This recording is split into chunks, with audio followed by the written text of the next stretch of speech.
Hello and welcome back again. Welcome to the third segment in this free 12-part course. I hope you've enjoyed what we've done so far. I know it's been quite simple, but if you remember me saying, this free 12-part course is aimed at beginner guitarists. So, of course, I'm showing you the most fundamental things that you'll need to be able to progress quickly. So I hope you've managed to practice tuning your guitar. I hope you've got an electric tuner by now. I hope you've practiced playing that little rock and roll riff that we learned a few days ago.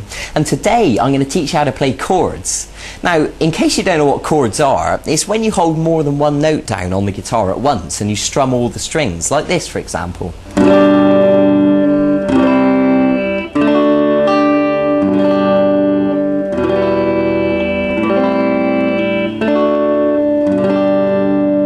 So that was just a few examples of some different chords, and of course the more chords you know, the more flexibility you're going to have to be able to play a variety of different songs. So I think it goes without saying that it's better to learn as many chords as possible, and then you really have got the ability to play more things. And especially if you're the sort of person who enjoys singing as well as playing, then chords are going to be brilliant for you because you'll be able to strum them whilst you sing over the top and it'll sound fantastic.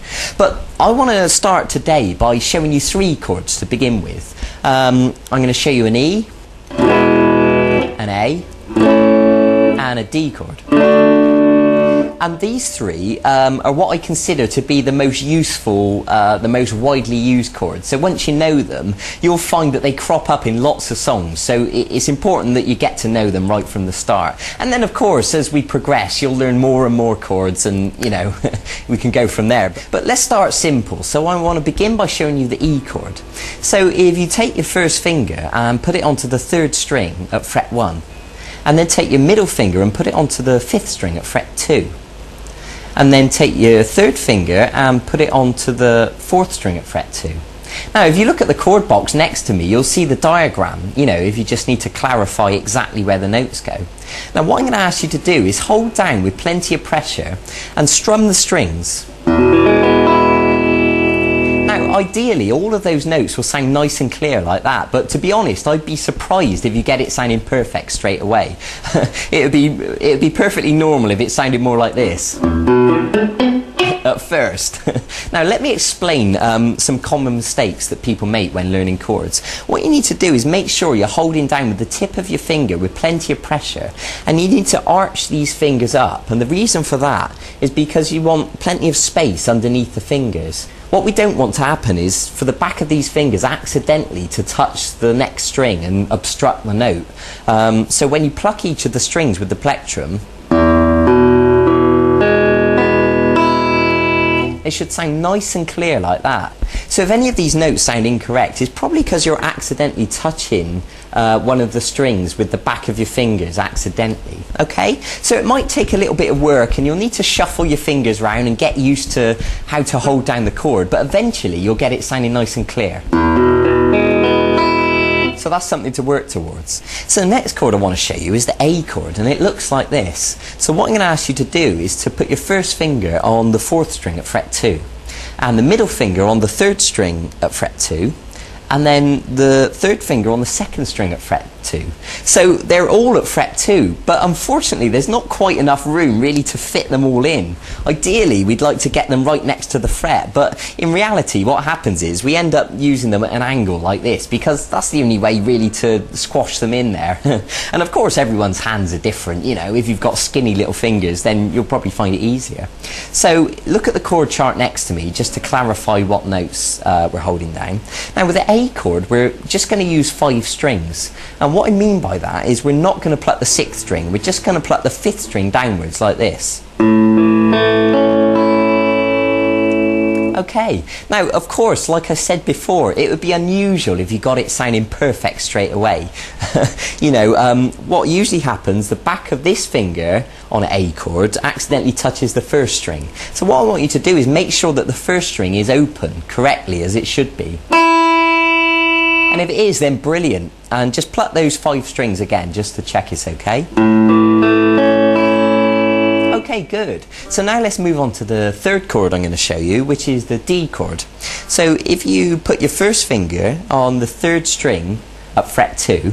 Now listen carefully to this, because some people get muddled up with this one.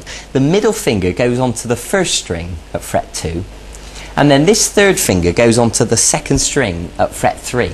Okay? Now the same thing applies, you know, arch these fingers up, hold down with plenty of pressure, and with the D chord we're just going to strum 4 strings. And what I mean is we're not going to pluck these 2 top strings. So 4, 3, 2, 1.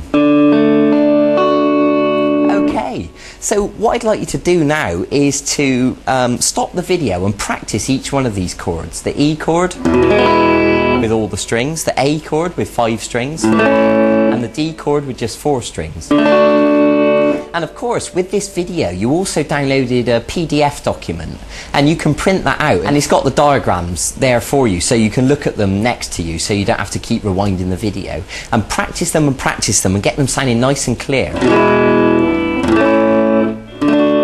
Now, there's something else I want to tell you. You may have noticed my thumb sort of kind of hanging around here over the top of the guitar, and there is a reason for this. When we're strumming the A chord, for example, we don't want the 6th string to accidentally make a noise.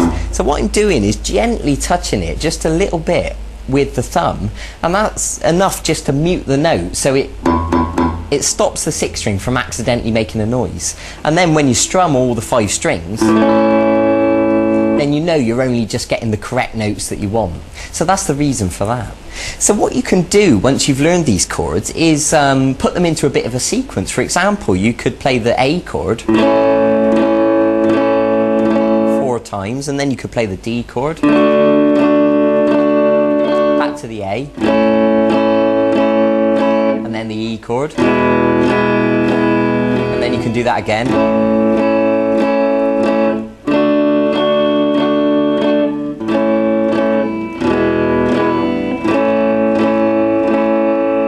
So you can begin practicing changing from one chord to the other, and you'll find that you'll get quicker and quicker at changing from shape to shape.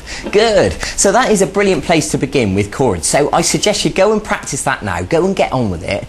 Get them sounding nice and smooth, nice and clean. Practice changing between the shapes. And I'll see you in a few days for the next segment of this e-course. And in the meantime, you can also go and look at the website and look at the archive, and you'll see all the songs that are there. And there's songs like Brown Eyed Girl by Van Morrison, which uses chords, or Oasis songs, or Jack Johnson, or a whole bunch of other stuff. So if you want to jump ahead of yourself a little bit, you can go and have a look and see if there's any songs you'd like to learn. That's fine by me. Okay, so go and get on with it. I'll see you then. Bye bye.